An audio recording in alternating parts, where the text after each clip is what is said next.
Hi, everyone. Welcome to Power Street's annual Juneteenth talk. And have a great lineup for y'all tonight. I'm so excited.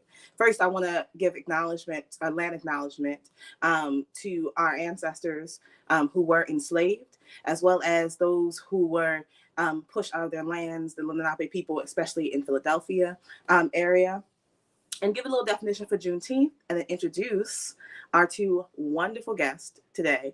I'm so excited to get down and talk with them and kind of talk more about what it's like to be a Black artist these days and what we can do in light of Juneteenth. So Juneteenth is a federal holiday in the United States commemorating the emancipation of enslaved African Americans, deriving its name from combining June and 19th. It is celebrated on the anniversary of the order issued by Major General Gordon Granger on June 19th, 1865, proclaiming freedom for slaves in Texas. Now, the two artists I have with me tonight are, I want to say, bosses in their own rights, right? But not more than that, they are artists who work with the community. They are artists who write for the community, who are making moves to proclaim freedom. Freedom, whether it's in storytelling, whether it's in poetry, whether it is in theater, all the different areas in which we find Black arts to matter. So I'm going to bring on Steph Ox and LaNeshe Miller-White. I, Right? I'm so excited to have y'all. Yes. I'm excited to be here. Happy upcoming Juneteenth. Yes. Yes. We are pre Juneteenth, Mhm. because we gonna have our own celebrations going on Juneteenth, y'all. We can't Mhm. be here talking with y'all, right? You know what I'm saying? We got family to celebrate with. Mhm. But what I want to start off with is just let Steph and LaNeshe introduce themselves and what they do in community, and maybe even talk about what Juneteenth means to them, how they discover it, because Juneteenth is fairly new in the mainstream, but a lot of Black families have celebrated Juneteenth for decades. So whoever wants to start, let us know what you do, who you do it for. I'm gonna stop. Anyway, I'll introduce yourself. start. Okay. My name is LaNeshe Miller White. I am a cultural producer, actor, arts administrator.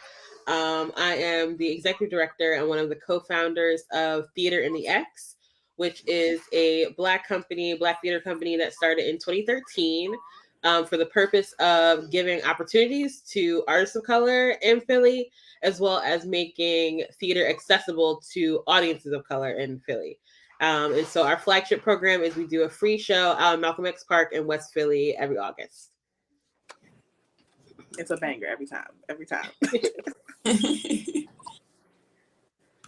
My name is Steph Ox. I am a poet, creative writer, children's book author, pretty much creative writer of all genres. I do host and curate my own shows called Poets and Comics. I've also had the opportunity to host a lot of other people's shows in between. And my artistry is centered around just language and using language to have people understand themselves better and just help shift and change the world. So, yeah. Yeah. And I'm Sabriaya Shipley, y'all. I am Power Street's education coordinator, as well as a poet, educator, and community ethnographer, working with various North Philadelphia youth, curating galleries and different kind of poetry books and things like that. So I'm very excited to be here tonight with these two amazing Black artists who You're are like, presence, like. like listen, it's an honor because I was telling Jose, I was like, I'm gonna need Steph to come up on here. I do LaNeshe name out. I was like, I don't know, because LaNeshe be out here busy, tearing down, running multiple businesses and companies. I said, listen, I'm gonna need these people to come on here and I give us a word.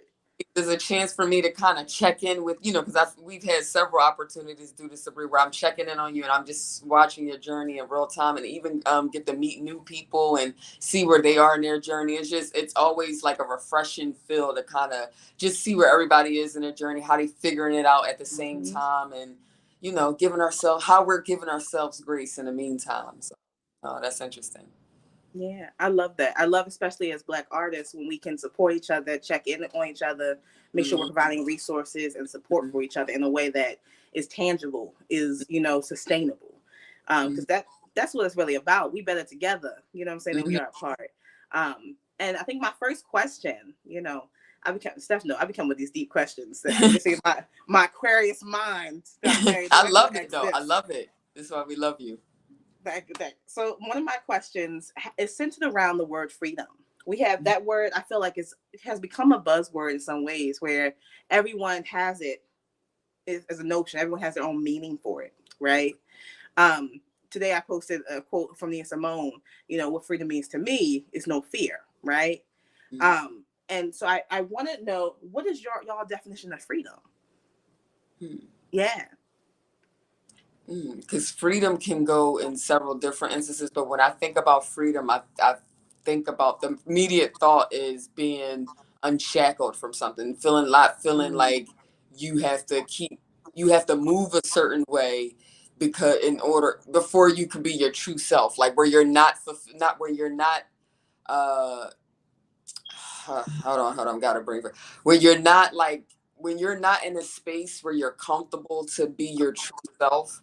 I honestly believe you're not free. I do not believe that you're free. So if that could be going back into the times of slavery, that could be, how that has transitioned to modern times where a lot of us are feeling stuck, whether in, not doing what we love. Cause, as much as we talked about introduce ourselves in the beginning, I still do work a 9 to 5, and so I know a lot of people feel a lot of people that feel like they have to do certain things or stuck or in a certain position in order to live. Yeah, I think that freedom comes with feeling like you can live without the shackles, without any barriers. Yeah, similar. It's kind of without barriers, without borders, like being able to exist with no constraints, whether that's physical constraints or, yeah, constraints of things that you have to do because of some outside force. Being able to have no borders, no box, no boundaries, just as you want to As you are. exist. Yeah. Yeah. I was just talking to Donnell Powell, who was on the last Juneteenth. Is a wonderful, wonderful curator, teaching artists, and just like overall, just visionary. And I was telling them, I was like, let me tell you something. I said, my biggest fear is to be afraid of anything. And that is one of the, or anybody. Because I think that you talk about that freedom of not being shackled to anything or the expectation of anyone. I think a lot of times there are a lot of, Black America and Black diaspora around the world who feel this notion of like, yeah, we gotta work these 9 to 5s and we have these visions. And because someone a long time ago set this superiority in place, now I gotta listen to you. And I know that what I'm bringing to the table is money, right? Like it's good stuff and it's for the community and those things. But we exist in a world where a lot of times I think a lot of Black culture is appropriated. And so when we get that taste of freedom, we like, dang, the freedom, hold on, you can't you can't just take it. What do you mean? So I really love those answers about, that freedom having duality, right? Right. That's what it is. Yeah. Yeah. That leads to my next question, which I always ask. Did I answer your first question when you said about the Juneteenth? I think when you said Oh introduce no, yourself. yeah. I feel like, because I was like, well, wait, I guess I don't know. I didn't know if I don't know. Sorry. I didn't know. No, yes, a good, because I wanted to ask, did y'all know about, have y'all recently started celebrating Juneteenth? Was it always a part of like your family culture or celebrations?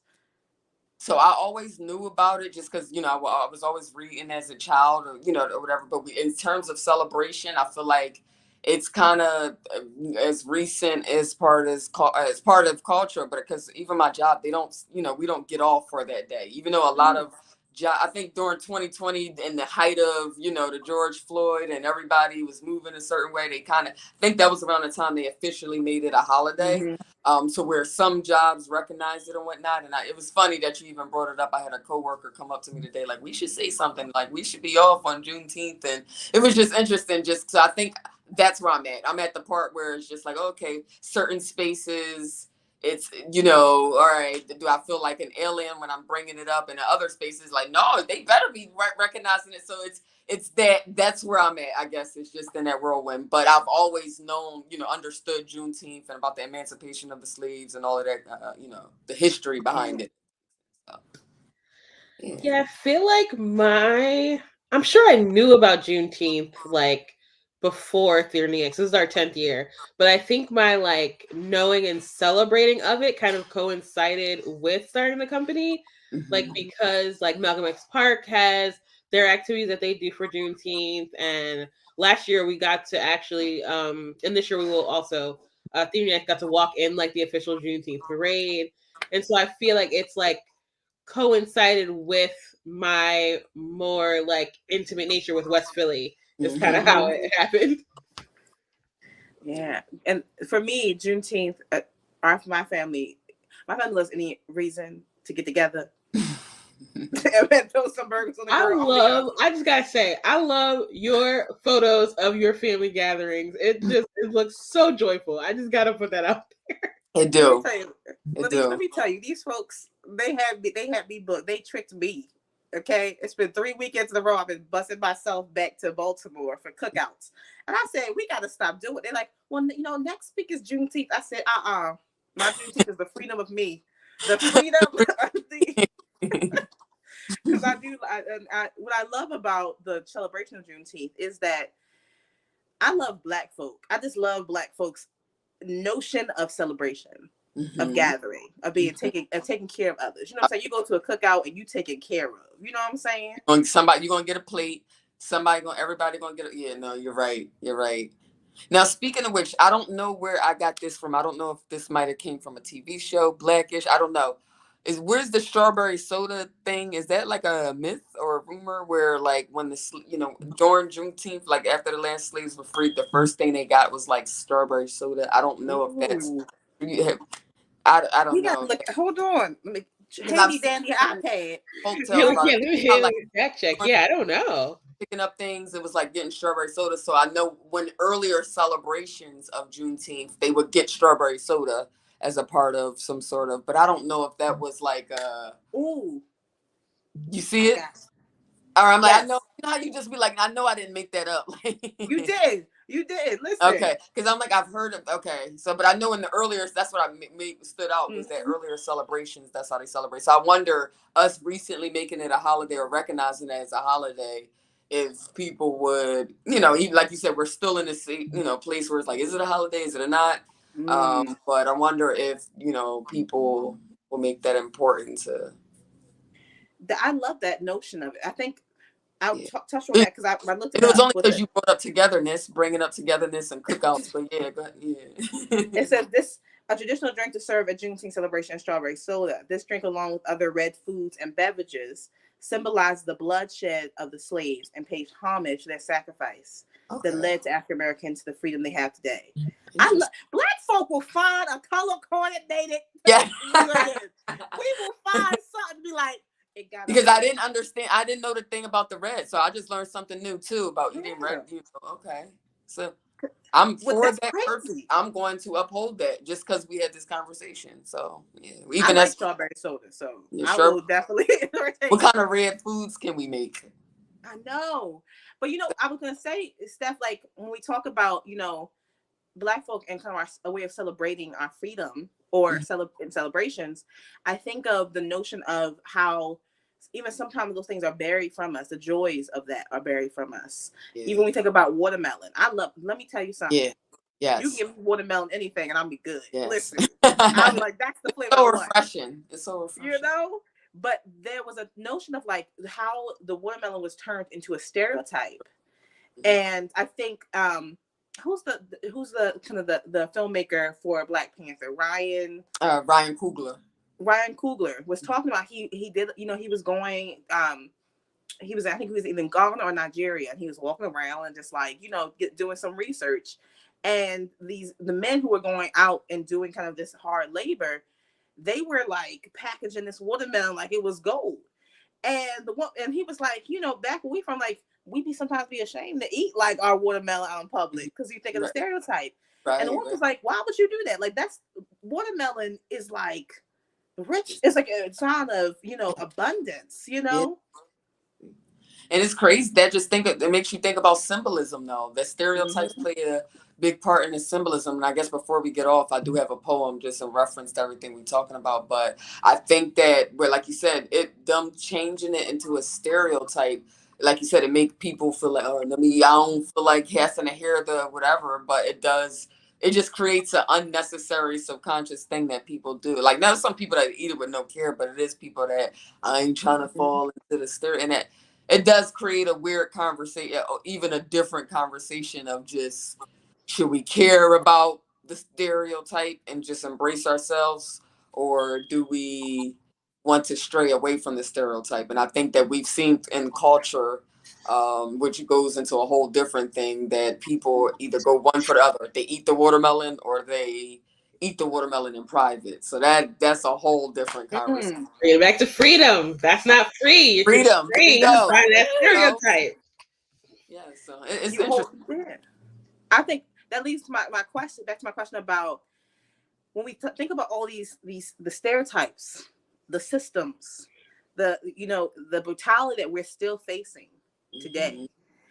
I always ask the question of, like, are we even free? Are we even free? You know, do we know true freedom? You know, and because I'll ask people, they're like, I'm free. I don't know what you're talking about. And I'm like, but sometimes we are bound to capitalism. We are bound. What I was say. Right. No one is free. I mean, now, hold on, let me get some water. I know that's a word. I got a bit of a cold, so I'm trying to put it together. I know, even I would imagine, like, the free, because I do know some people who are like homesteaders and live off grid. Like, to me, that's as free as you could possibly get. It's as far away from capitalism as you can probably possibly get. For regular people, and definitely for folks of color, like, we can do a lot to exert our freedoms, but capitalism is the number one, like, shackle. That's the number one shackle, like, for all of us. Even the you know, the richest among us, like, they're still everyone's operating in this system that is, you can do your best, but that capitalist monster is what it is. I feel like a lot of people, like, if you look up the medium income for everybody, for our race specifically, and look at how much everybody in flex culture, and don't even think about social media, everybody's looking to cover up their poverty the best. And it's just like, that's what I think is a big problem. Like you said, just piggybacking off of the capitalism, and it does. I think that becomes like a mental shackle. So when people are spending money, they don't have to have the appearance that they have the money. That plays a part into not necessarily being fully free, because you feel like you can't even be yourself. You have to portray an image, or you're going to be looked at as something less than. So we see it all through language and flex culture, and you ain't got this, but you ain't on this, and you know, just you got this, so now I got to level up and get this. And regardless of it, you know, we're not looking at legacy, or, you know, we'll see the most people flex the craziest stuff, and then when they die, we see a GoFundMe for their funeral. And it's just like, that to me, like, you know, I hate to say it, like, you know, I don't, you know, not to offend nobody, but I do think that plays a part into that person that wasn't a mentally free, you know what I mean? I don't know. It just so many variables that, you know, I know it can come across, but yeah, you sparked that with the capitalism too. Yeah, because when you think about it, Cicely Tyson talked about, she said, before, you know, we got into this major democratic capitalistic society, the trading of the slave trade was the biggest economic thing they had. Yeah. So of course they was like, hold up, what you mean we gonna lose major money? because that was the main kind of stream of economy. Even the North might want to, we can go into detail about the ending of slavery and the purpose of it, right? Was it for the freedom, or was it for a more ushering a new capitalistic gain, right? Or a new system to like keep everyone in control, which I think is it's really sad to think about, because the conversation, I love, Steph, how you brought the conversation of not even keep up with the Joneses. We be trying to keep up with the Jeffersons. I'm moving on up. We be like, listen, I'm moving on up. What you mean? No, but I gotta have this. And we've seen people in our culture who does, work hard, stack and save and try to figure out the credit thing, so that, that doesn't go to that you're working hard to get, and trying to figure it out the best way. But we've seen people that actually prefer to look like they have it before actually doing the work to get it. And that plays a part into capitalism and not being fully free. So, but I also argue that the folks who are like grinding and working hard and like saving so they can get out of debt, and like they're still stuck in capitalism. It's still capitalism that has them there, having to spend so much of their time, effort, and energy to get out of the place capitalism put them in. That's because our people aren't taught about credit and how to invest the money early to, because like you said, I think about like all of our old heads, like the people, all of the couple of generations before me, it's just work, then you gotta, get your retirement and then whatever. And as opposed to when, where I'm around different cultures, and they've already got certain funds invested into it. And I know part of that comes from opportunities that we didn't have. So that's not to whatever, but I also, like you said, it plays a part into that capitalism and not necessarily trying to break away from it. A lot of us kind of just play along with it instead of how do we break away so that I can be free. Yeah. And also, I think yeah, like for me, I feel like it's also a definition of what you count as abundance in your life, right? That conversation, because in a lot of ways, I feel like every that we talk about, like our grandmas, our mamas stretching, robbing Peter to pay Paul. How your mom be like, listen, you circle all the toys you want in the catalog. I'm gonna make it. We're gonna see what happened. And we wake up, you're like, Ma, you got everything on my list. How you do that, Ma? Or the struggle meals that we call struggle meals, but I call was good eating back then. You know what I'm saying? Actual home cooked meals. We talk about kind of the resiliency. And when I think I was talking to somebody who was like, I'm tired of being resilient in hopes of my freedom. You know what I'm saying? Like, I didn't choose to be resilient. Y'all making my ass be resilient over here. Like, I gotta be resilient. Thank you. I'm gonna write it down later, Steph. You ready? No, that's I think I want to talk. Do y'all have examples of abundance outside of monetary that y'all have witnessed? Whether it be community, whether it be resources, that you hold dear to your life and kind of guard towards freedom.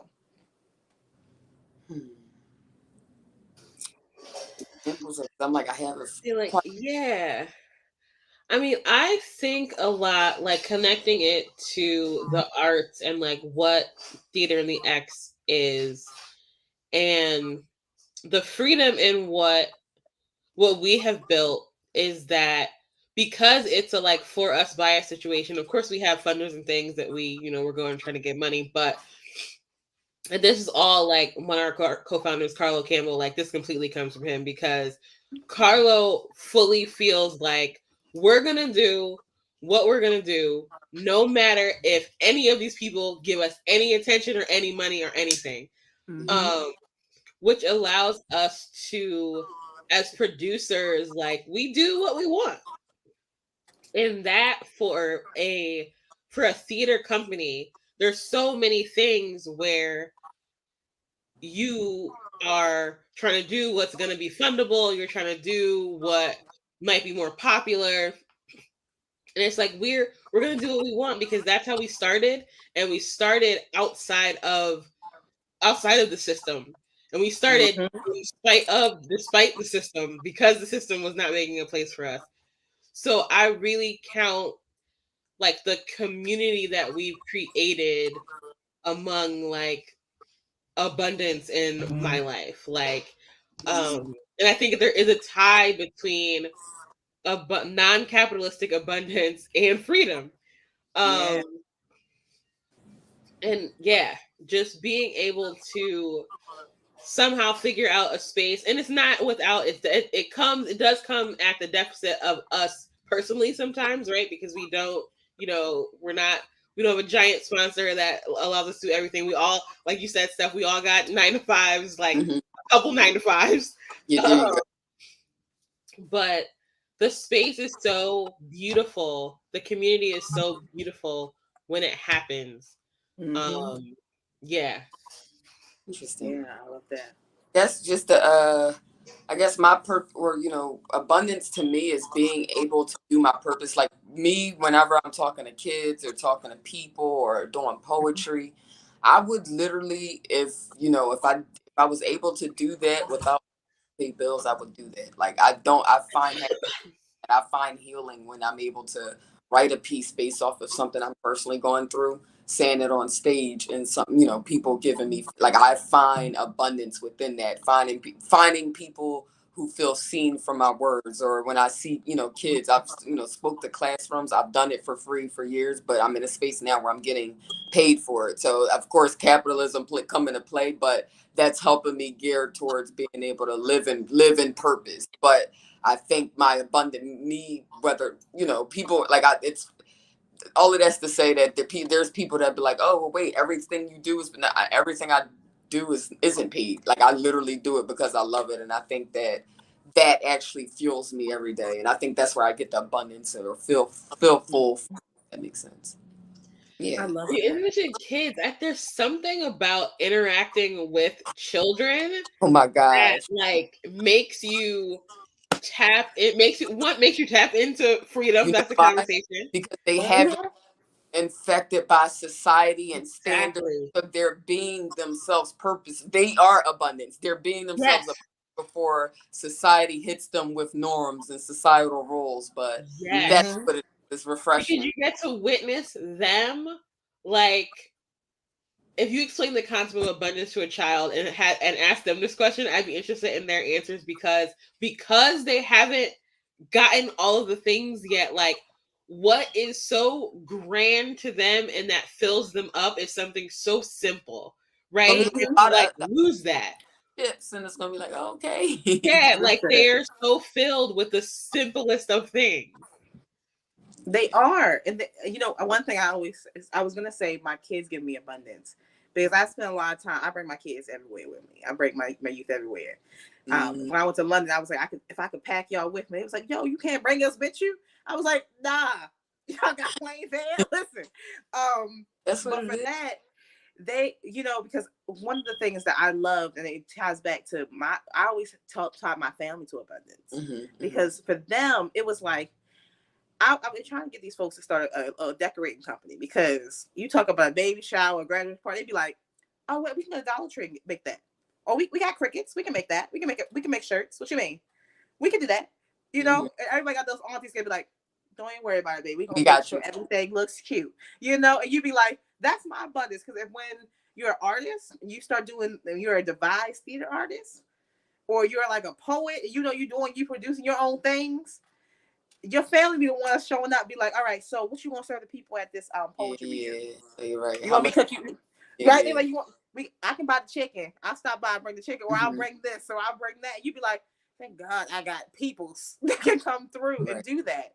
And what I learned is that for me, abundance came in the giving and receiving, and being aware of that, and aware of how much, it's a ever balance, right? So much so when you talk about kids, I used to joke when I was working at Treehouse, the program director, they used to be like, Sabriaya, them kids don't need. I said, yes, they do.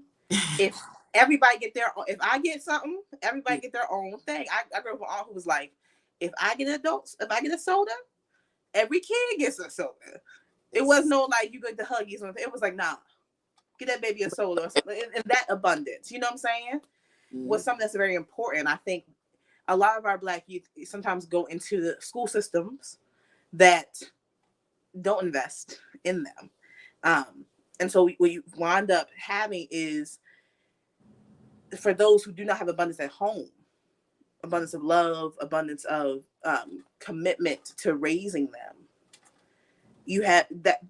It pains me because that's another loss of freedom, is that loss of love. Love is a tie to freedom for me as well. Like, what is that?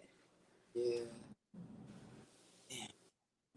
I've been going deep. I told you I was thinking about this all day. I know, now that you said it, because I went to a public school. You got me thinking now. I'm like, damn. No, right?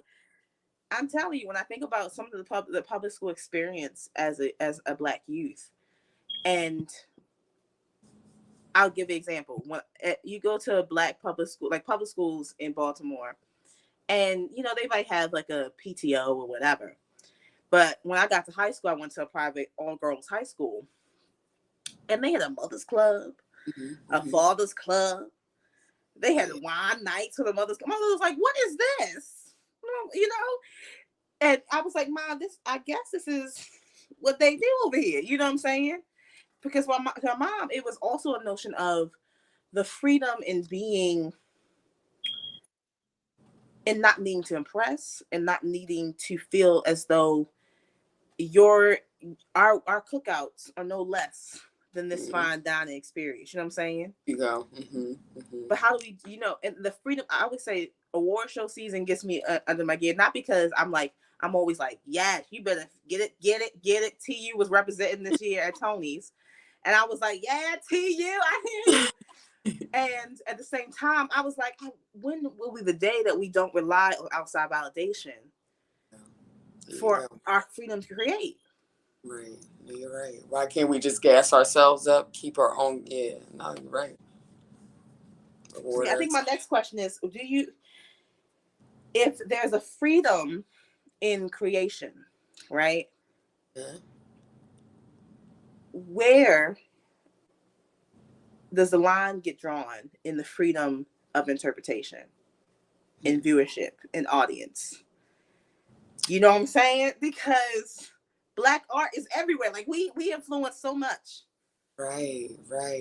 Now, I feel like social media plays a crazy part in how things are interpreted nowadays, because you can put out art, whether that's, your experience or the experience of somebody close to you, and you're putting it out, you'll get people that resonate, and then you'll get people that feel attacked. And it's just like, a lot of time, I think when it comes to the freedom of creation, you should be feeling free to create, and not necessarily being persuaded by the reactions, if that makes sense. And I'm not sure if everybody's a fan of Charlemagne, but one of his quotes that he's always says all the time is, "You're never as good as they say you are, and you're never as bad as they say you are." So it's kind of one of those things where, if you lead life looking for validation, or looking for, I need people to like this, then you'll never be free to create. You're creating hoping to get some sort of reaction, rather than creating to invoke change, or shift the narrative or whatever. But and the crux of that is that art is not, when folks are creating art, they're generally not actually creating it to be consumed on social media, but that is where it gets the most eyes, so that's where it ends up. Here you go. And I think that's where the breakdown happens, right? Because it's if you're a visual artist and you create a piece, a mixed media collage piece or something, and you were to have it hang in a gallery, and that's the intended way that people are supposed to see it, it's different when someone can fully see the textures, fully see the work that was put in it. When you put it up on Instagram, people are like, "Oh, what's that? It looks like a 5-year-old did it." Because that's not where it's meant to be. They're not appreciating it to its and it's hard, right? Because that's where all the eyes are. So it's like, one, you can, and I'm a big pro self-producer person. But so you put it on social media because that's where the eyes are, and you can create your own platform. Audience. But so much of we were creating art way before social media. And I don't think the majority of art that people are putting out, that people are judging on social media, is created for the medium of social media. And that's why it's broken. It's all broken. It's not real, because that's not how it's supposed to be experienced.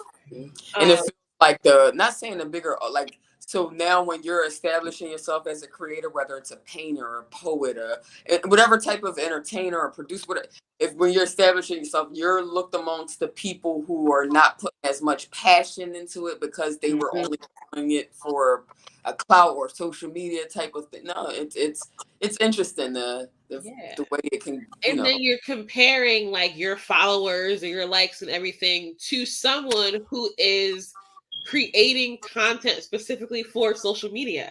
Here you go. It works better because they're making it for the platform. It's Come on, sis. You can't compare your work that is meant to be seen in person to someone's work that they created specifically to go on TikTok. Like you can't, but we all get like wrapped up in that. And that's where the breakdown is. I think once people understand your freedom to create is based off of your audience. Don't worry about trying to attract whatever. Just do freedom create, attract the audience that's worth, that's supposed to be for you, and everybody else either hop on the bandwagon or not. Either way. Exactly. Yeah. There's such thing as, I think, too many eyes on your work when you're an artist. No, you're right. Like, the whole world seeing it in not the way it's supposed to be seen is not that great. You're number chasing. Yeah. Yeah. I love y'all both went in on the notion. Like how social media, as someone who has deactivated social media, came back, was like, okay, I'm a private account kind of girl. If I don't know you, I'd be like, listen, don't come on my account. You know what I'm saying? And I still be posting, And one thing that the freedom of like creation, right? The freedom in not necessarily needing to have an audience to create. Right? Yes. Because the minute Instagram is down, TikTok is about to be banned. People is like, oh my God, what am I going to do? Yeah. And now everybody's going to rush to look for an audience instead of thinking the audience was going to hurry up and come from the girl. Yes. And that's the thing. I remember because social media took off when I was in college. Like Instagram became a real big thing towards the later year of my college years. I want to say like 2007, 2018. Instagram was like, oh, we on Instagram now. You know what I'm saying? And I remember how many followers you got. The theater started to ask, how many are you public or private on your Instagram? And you'd be like, I just posted food pics on Instagram. What you eat that for? What you did for? But then again, also noting how much work goes into content creating and how much that is a valid form of art. But like you said, but the issue for me has always been that's not freedom for me. If I can only make art in one form, you know what I'm saying, in one place, you know what I'm saying. Freedom for me is I can do what I gotta do on this live, and when you call me in person, I stand tenfold. Like I can do the same thing, you know what I'm saying, or do it a different way, and I'm not afraid to kind of take that risk to do it. And also the freedom of not think art doesn't have to be perfect. I think TikTok makes us think if you don't get the dance right or the cut right, that's a whack TikTok. It's gonna fail. Do it again. When I like live theater and doing live poetry, you finna mess up at least once in a run. You know what I'm saying? And you right. I guess that's what happened tonight. Like, I dropped that line. Right. And I love that you're talking about that. Like, I think especially as two people who I listen, I think y'all good at y'all social media. I listen. And so in talking about I said the freedom in art creating, the freedom in audience, right? Can we talk about how much freedom has become a buzzword? Okay. Has become a way for people to kind of say, hey, I'm searching for my freedom. I'm fighting for freedom in the name of just having it in the conversation. Yeah, I've seen guys talk about their freedom from their wives. Like we've heard it loose, the language of freedom being used loosely. So yeah, it definitely become from where, you know, like you said, thinking back to our ancestors, like I'm not that we were around at the time, but thinking back how when they were fighting for freedom, that was like a passionate thing. That was their journey. That was their purpose during their lifetime. And now it's just, I don't know. It's just, it's interesting how language kind of lightens the impact of certain words, you know, as time goes on. So that's interesting. Yeah, and it's similar to self-care, where self-care got co-opted and commodified. And so the taking of these like phrases and concepts generally are happening to sell something. So it's either folks who are trying to sell their like expertise in helping you get free. I think is a thing that's happening, whether they've got a literal like book they want to sell you, or whether they want you to just follow them on Instagram so they can tell you how to get free. Like that kind of just like self-care became a thing where it was like all of the self-care things had to do with spending money. You got to get a manicure, a pedicure, you got to go to the spa, you got like all of these things that are not like just turn off all your electronics and lay down and be quiet for a second. So I feel like freedom is kind of getting that treatment now, where people are trying to sell them helping you get free. That is true. That is true. And I love the importance of language out there y'all bring up about, you know, because I feel like you said, our ancestors, they probably didn't scream out freedom in the middle of the goddamn field. The folks was whispering, "Are we running for freedom tonight? Everyone?" You know what I'm saying? Like, you know, they just lean over, and we over here like freedom, and they're like, "Yo, you can yell that out there like that? You cool? You done made 5 TikToks about how you fight for freedom. What is going on?" Like, you know, and I'm just so with it because me and my ancestors, we be cutting up. And you know what? Part of it might also be that it's hard because we know capitalism it's got its locks on everything. And so it also, I think, is a thing where it's actual like hard, difficult, seemingly impossible work to actually get free from what's really holding you, which is the capitalist system, so that folks are taking like freedom from their jobs, freedom from their wives, freedom from whatever like micro thing that's probably also a product of capitalism, to talk about it. It's almost like a coping mechanism for feeling like they're so far from actual. No, right. That's exactly what it is. And I think about everything we said, from self-care to soft life to freedom, all of that. We started on soft life. Enough soft girl era around the impacts of capitalism. So when you feel stressed, or that's why the self-care or the soft life is because you haven't treated just whatever that came like from. Tell me about soft life without linking me to your Amazon storefront, and we can talk. That's it. That's it.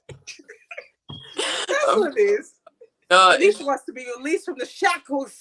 Yes, I lived the influencer life for a period of time, and just know it's just so, talk about not free. Like, I'm gonna go off on a tangent, but yes. But that's what comes up. I think we are living in a very distorted reality of what freedom is. You know what I'm saying? It's like, oh, I work from home, so I'm free. No, motherfucker, that means you should have brought work into your house. Or here's my favorite: I run a business, so I'm free. But meanwhile, they're charging their clients. They're being capitalist, charging 3 times the price. That's something that they wouldn't recommend, but because I run my business and I expect you to support me.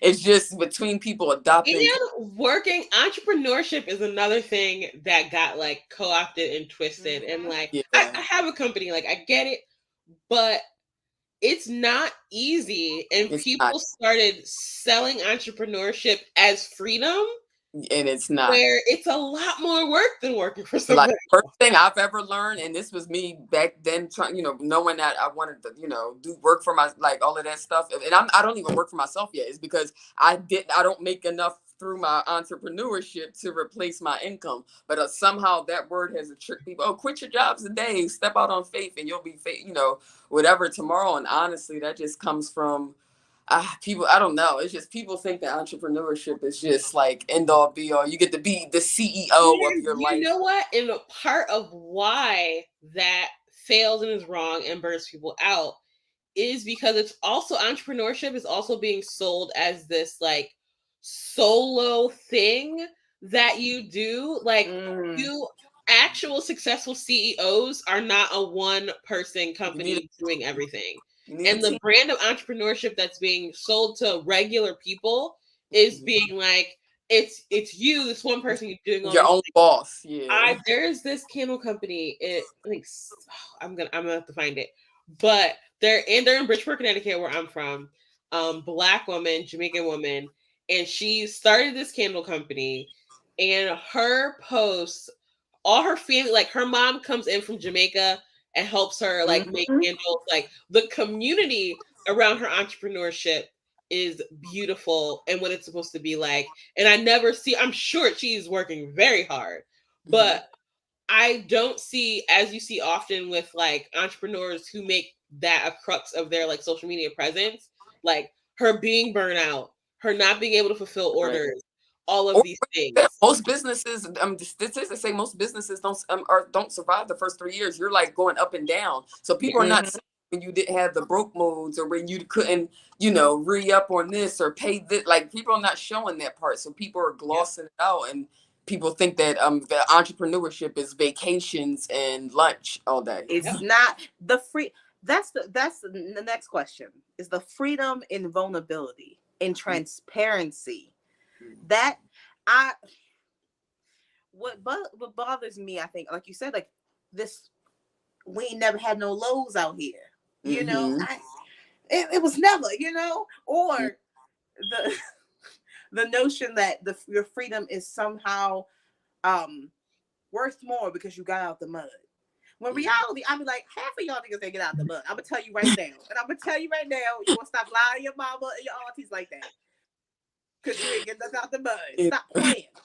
And that's why because I'm like, there's a freedom in transparency, and I get it because my mouth.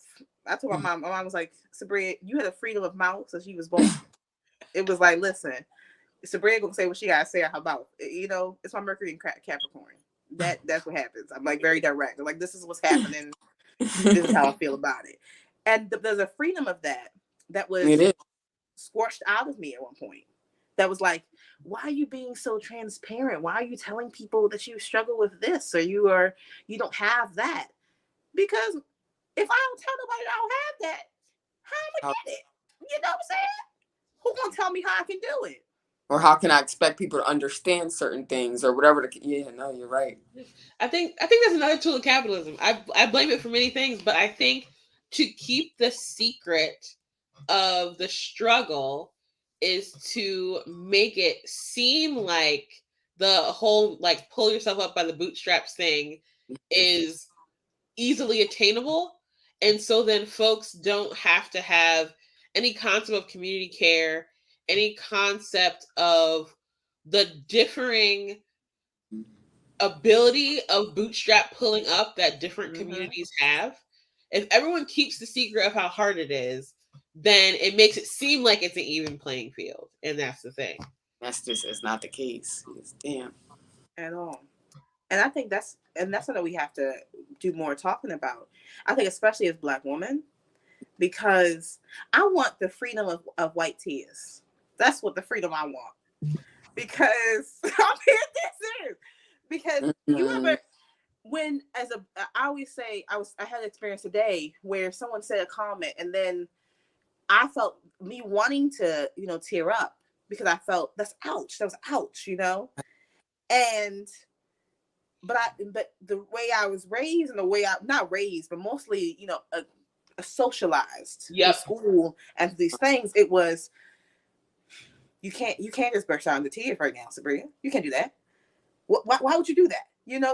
That's a freedom you don't have because they won't see your tears the same way as if Becky next to you decides she gonna cry it out after you just asked her to be more clearer in her email about what was her intentions. Like that, You're right. The grace is different. Because freedom has grace. Freedom requires grace. Freedom is very picky into. We dropping gems tonight. I want y'all to know. Jose, we got any questions from other people? Guys. No, but I think, and that's how I do want to talk about the freedom of Black womanhood, because I think there is a freedom that we have in the way in which we are able to cultivate joy for our community, to hold space. But that often means the freedom we hold for our community means that we, in turn, kind of release that freedom of ourselves. That's right. And did y'all? There was a recent study they did that at Yale where they were talking about how Black women, we don't get a pass for our anxiety because our anxiety shows off as irritability. Yeah, and because people think anxiety, people are supposed to just announce, "Hey, I have anxiety," but because there's a history of us being judged just by being ourselves and presenting whatever, you typically have a fear of. It's just we typically have a fear of being misunderstood, and oftentimes, rather than being misunderstood, we bite our tongue. So even if you do have anxiety, or as a Black woman you do have anxiety, certain spaces that you don't think will understand you, you'll hold it up. But there are safe spaces. Obviously, you'll tell your sister, tell your friends, or whatever the case may be. That girl I just had. That's why we have our girl. Let me just tell you what happened. All of that is because we don't feel safe in certain spaces to be free and be ourselves. So.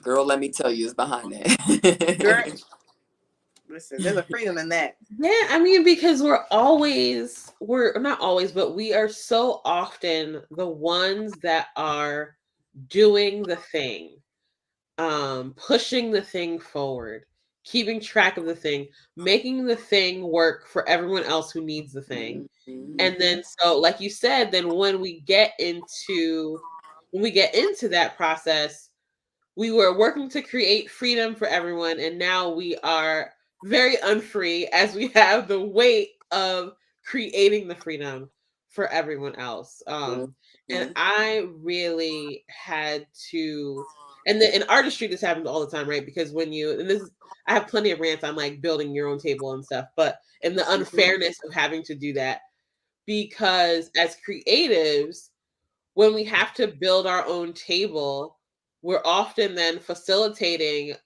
folks like us to have a seat at the table. But now we're holding the table up and we don't even get to do the creative thing that we wanted to do in the first place. And that happens so much. So often. And I think for Black women, especially because people know Black women are going to get stuff done. Like, we're going to get stuff done right. So we have to step in and play our role. And so it often becomes a weight. And I think that is why in many cases our anxiety like manifests as inefficiency. Like we go to keeping things together as our coping mechanism. I definitely do that. Like it's tough. It could also show up as irritability, somebody question, girl. People, yes. Let me tell you, I say it all the time. I said there's the freedom of to be just like you said, to just be, is something that we don't talk about. You know what I'm saying? And we come off as irritable when we have anxiety because we don't talk about the freedom in body, the freedom in how we hold our body. There's so many reasons why Black women, have a higher rate of having high blood pressure and having these things, because we're holding so much because we're not free to be like, I'm just gonna chill right here. I'm gonna relax. Most of the day, I gotta make sure, my hair is looking a certain way. I have to make sure when I'm going out and I'm dressing a certain way. If someone will think I'm too free, I remember had that for that girl right there. I don't know why she wearing that. That's a little too free for me. What's too free? You know what I'm saying? Right. What is too free? Because none of us are too free. None of us. Sure. You know what I'm saying? Like what? I also, in the art, like in the light of art making, I wish us freedom to make bad art. I love that. Toni Morrison brought it up. She was like, some of y'all just don't understand. Before she passed away, and I think it was in her documentary, Pieces of Me. She's like, you gotta have time to make bad art, like to make bad stuff, like For write something to bad stop stuff. so you can grow from it. But what happens is when something doesn't go well, everybody shuts down. Maybe it's not for, because we live in a heavy critical society. Capitalism. Because Capital. everyone wants to make something that is commodifiable. Like, how much do we really? I think that's a real thing. Like, not only the freedom to make bad art, but like you said earlier, the freedom to make art that you're not making for anyone to consume, that you're just making. And Right. I don't think that I think that has been taken away from artists mostly because of capitalism and social media a bit too, right? You can't imagine doing a thing and no one seeing it. It's like going somewhere cool and not taking a picture. Like how why would you do that? Right? You have to have some proof that this happened. So to be able to get back to, and a lot of people end up leaving their art because that is too much, and then eventually getting back to it only for themselves because they can't balance it being something that's consumable and something that brings them joy. So they end up dropping it and then eventually taking it back to only be for them.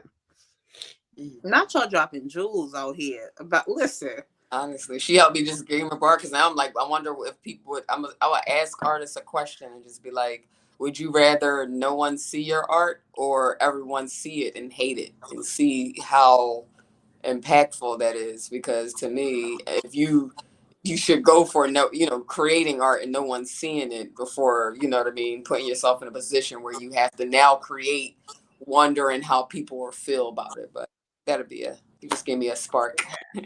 yeah, I've always had that sort of freedom in my art making. It's just like, for me, when I published my first chapbook, I was like, if y'all find, I told my family, they were like, Sabriaya, what if we find like a typo? I said, keep it to yourself. I said, I don't care. I said, don't tell me. I said, I don't care. I'm just putting it out there. I don't care how many books sell. I don't care what happens. Don't tell me. And it was worse when I got to London. I knew nothing about graphic design for my first children's book. So every page has a border because I didn't create the page the right size for it to trim off right. I already spent $600 on the first box that had typos, so I had to switch the typos because it's a children's book and I want kids or whatever. So I did spend the money to fix it, but once I seen the borders, I said, you know what, this is my practice book. Now I know that graphic design and chopping is good for the second book. And now anybody ever have that first book and you get this third book, it's like, oh damn, you see my growth. Like, allow people to grow with you, and I think that's a key part that people miss. So no, you're right. Yeah. I said one thing when I did my residency in London recently. Everybody was like, Sabriaya, what you gonna do out there? I said, I'll be free. There you go. What you mean? It was crazy because I was there for 4 weeks. But and Steph, because we had chatted I think the third week. And Steph was like, what you doing out there? I said, well, I gotta figure something out because they expected something to be done by the end of this residency. No, but that was lit because you were able to be free, take it in, and go fancy. I was like, I'm not memorizing these poems. I'm just gonna read them off the thing. And they was like, and I knew Dr. Kamika Williams with a spoon. Shout out to Dr. Kamika.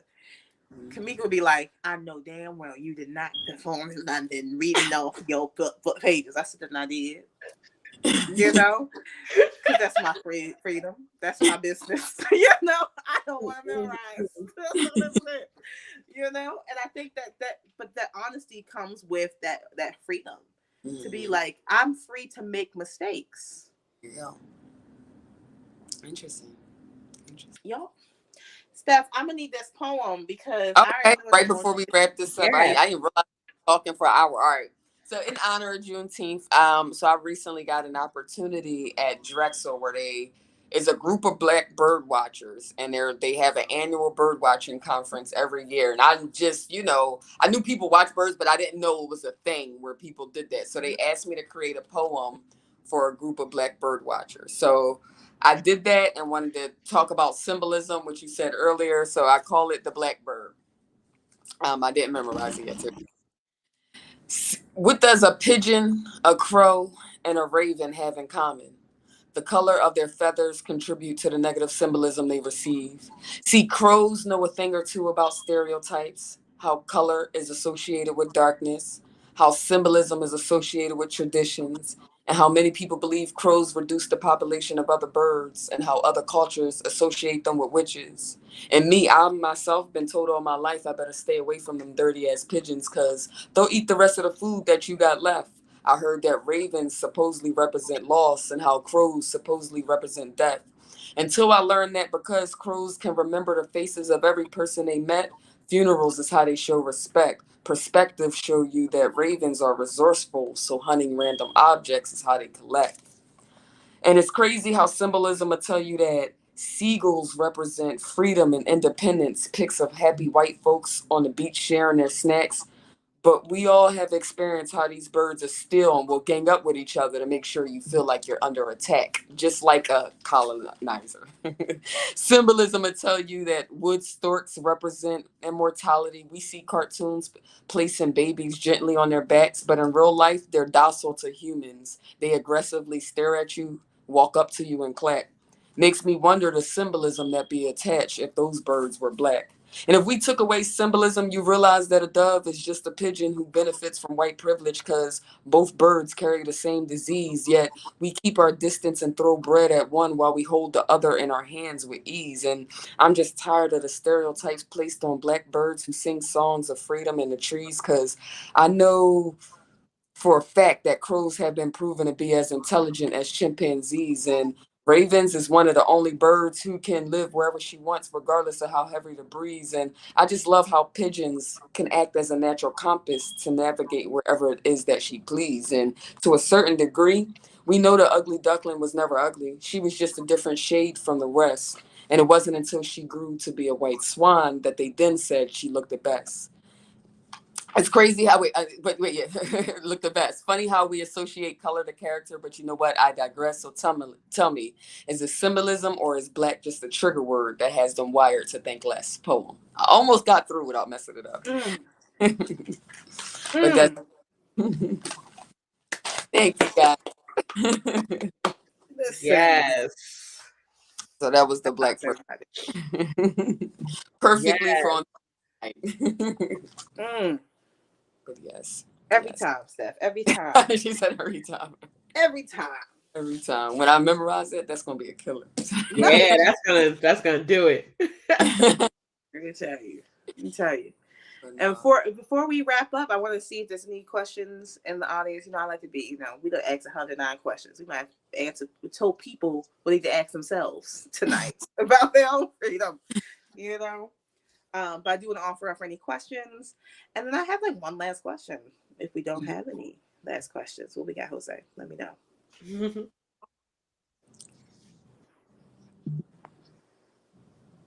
You said we got a question? Where you see a question at? I said, if we have any questions. Last question. All right. So, the last question I have is, if you could select one thing in your life right now that is making you feel free, what is it? You said if you cook? You could select one thing in your life that is making you feel free. Just one thing. What is it? My writing. I feel like I'm free to say whatever I want, regardless of how people feel, because I know I'm more so coming from a vulnerable place and not from a judgmental place. So I attract more people who relate to me more than people who, feel a way about it. So I feel free to just say whatever I want because I know I'm coming from a place where people can be seen. So I think I am feeling most free and get the most freedom for just times out in nature. Like, even if it's just like in my backyard in the hammock, like with no phone or anything, but kind of like just reconnecting to nature and earth. I'm about to go on a cruise, and like the most free I ever feel is like nighttime, sitting on the balcony of a cruise and it's just the water, like all water. It's like something about that, and then like the moon. Oh, I can't wait. Something about the engulfment of nature, because I mean nature is impacted by capitalism, but nature's beauty and regality and just like hugeness makes you feel like what problems, like, do you see this world? Like, do you see the sky? Do you see these clouds? Like, it minimizes everything.